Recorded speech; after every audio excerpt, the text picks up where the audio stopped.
the People's Channel, Britain's news channel.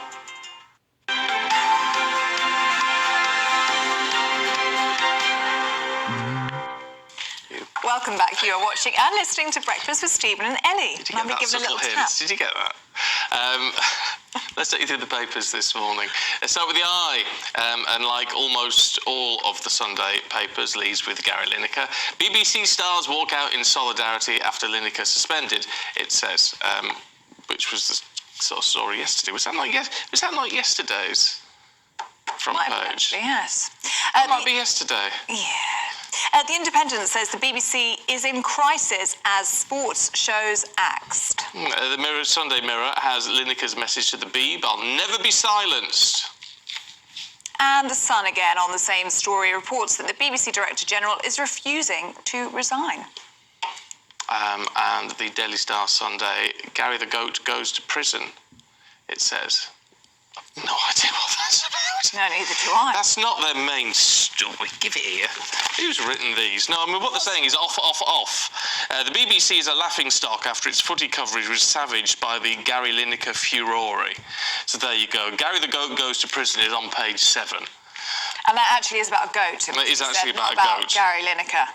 So just to clear up the confusion there, I just think that's escalated very quickly in the last few minutes or so. I think we'll get those looked at for you before we do them again. Very glad we cleared that one up. In the meantime, let's talk to journalist and author Ellie and political commentator Benedict Spence. Good morning to you. We haven't got a list. We've no idea what you're talking about. Share mine. Oh, have you got one?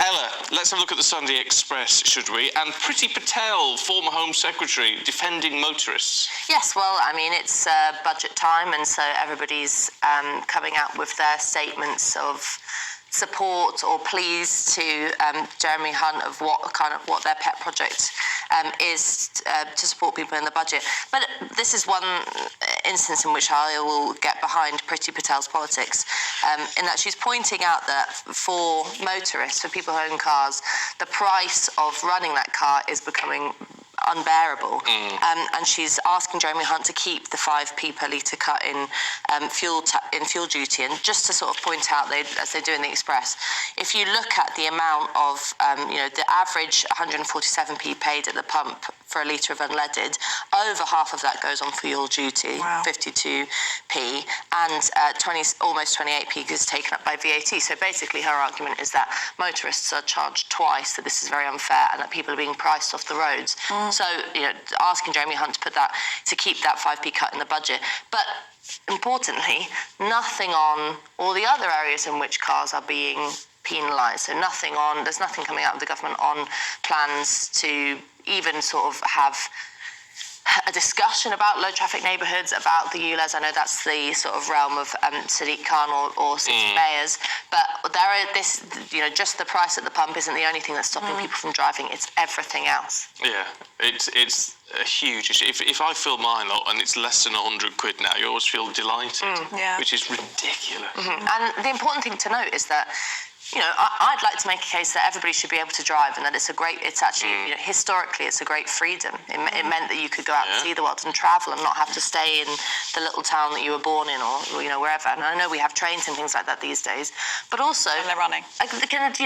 We could be all day with me listing the people who need cars: care workers, plumbers, cleaners, the mum and the kids getting the big shop, all that, you cannot survive without a car unless you live, off Oxford Street, which most people do not. They can't afford to use either. I think that's the point, though, is that politicians know that people can't survive without their cars, so they're not going to stop using them unless they absolutely have to. So I think politicians are more than happy to push motorists to the very brink, safe in the knowledge that, as you pointed out, the trains very often aren't running, bus services are very unreliable. A couple of cities in the UK have trams. I'm not sure what the current state of them are in Edinburgh, but not good for a very long time.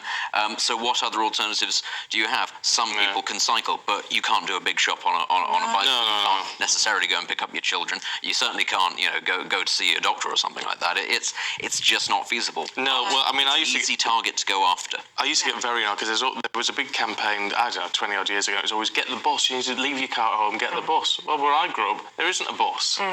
Well, there is once an hour. Or there's or once something. an hour. Well, there's And it becomes not even that. at a slightly different time to what it's advertised as. Yeah. You don't have much hope. Yeah, really. I mean, if public transport was any better in this country, perhaps people could step away from their cars, but as you rightly point out, Ella, many can't. I mean, anecdotally, one of my best friends is a mobile hairdresser, and she's just got a diesel car.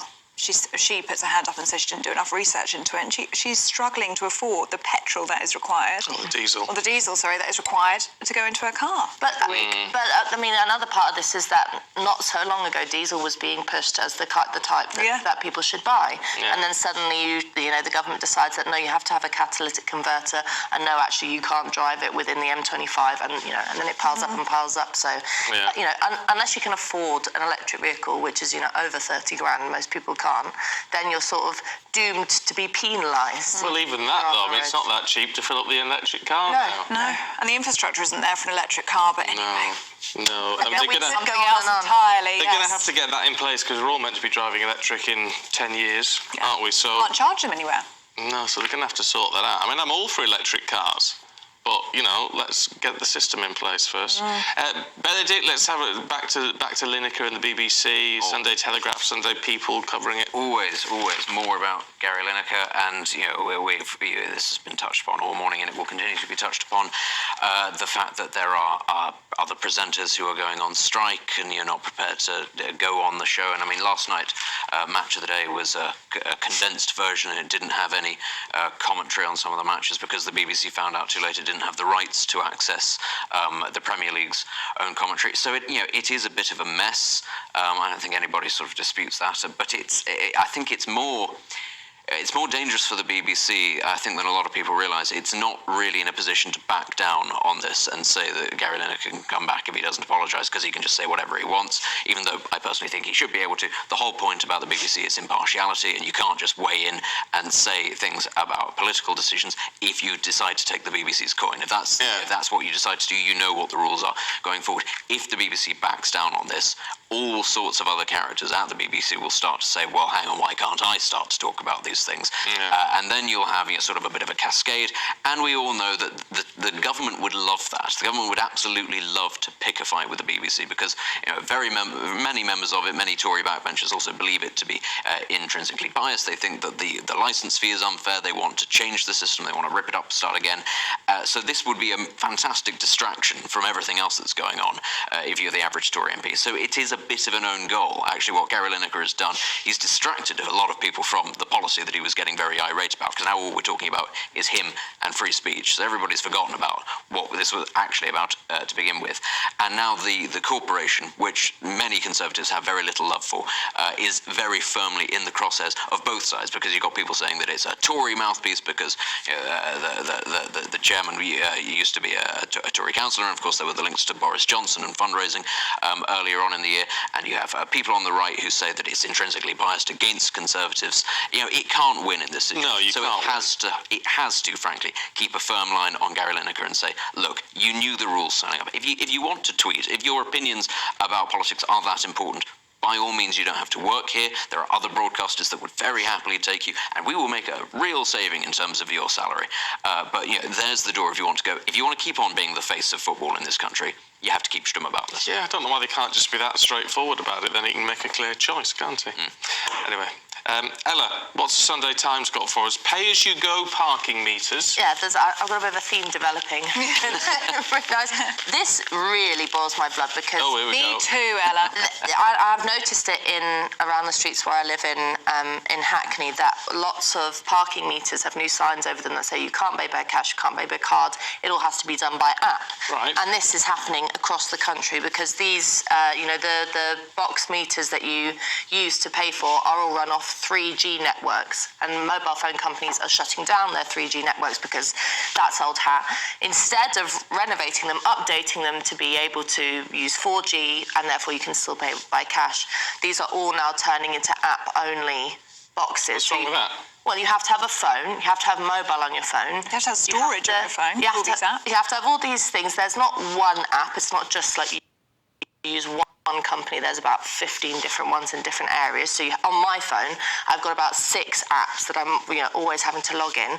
If you are with the, I don't want to patronise older people, but say you are, over 70 and you're not really au fait with the latest Apple iPhone or whatever, it's probably going to be a struggle for you. And it's also, I think, a sign of a sort of a move towards a cashless society. Oh dear. Which is, yeah, here I go. Oh dear. Which is, it's limiting, and it's sort of, it means that you just have to be online to do anything. The reason I'm so angry about this is here we go. because I went into a coffee shop the other day, asked for a coffee. I mean, I know it's in Hackney, so I was asking for it. But I went in and said, "Can I have a coffee?" And he said, "Where's your cup?" And I said, "Oh, I want takeaway." And he said, "No, you have to download this app, and then we give you the cup, and then we track the phone." And it was some eco thing, and I wanted to throw it at him at the end of it because you just thought, I now need a mobile phone to drink a drink. You know? Yeah. And I think, well, that's ridiculous. But also in terms of, there are so many people who, if you're running to a hospital appointment, actually, the Times quotes a music journalist, Pete Pavides, whose father, 84-year-old father, was trying to go to a memorial, couldn't get the app, ended up missing it, and then he died, and then he received the fine after he died, and it was just all a sign of not caring about the fact that lots of people don't use mobile phones, and I think the discussions about a cashless society forget that there's a significant section of the population for whom that will just ice you out of all interaction. But that number of people in society, and forgive me if you are one of them, but that is going to diminish every year. We're in a society now where just about everyone, up to 70, probably over 70 actually, are very have a mobile phone, are very familiar with the internet, can do all of these sort of things. I suppose that's true, but on the broader question of a cashless society, I think that if you remove all possibility for cash to be used, then you get into quite dangerous territory of, for example, we look back at the truckers in Canada who had their PayPals and their financial services frozen for political issues. There is a kind of point to cash still being king, which is that you can still, hold it in your hand or put it under your mattress, and it can still be. No one can take it from you. Whereas I think if we move towards things being completely online, then there are political dangers in that as well. Right. Benedict, what do you make of this? I mean, that point actually it slides quite nicely into the next story that I was going to talk about, which is the collapse of Silicon Valley Bank. And of course, Silicon Valley Bank is the latest of these sort of tech entities. So we've never heard of it. Who's heard of that? Most people in the UK probably haven't heard of it, just like they hadn't heard of Silvergate, just like they hadn't heard of FTX. These are all, companies that deal very much in the online tech sphere.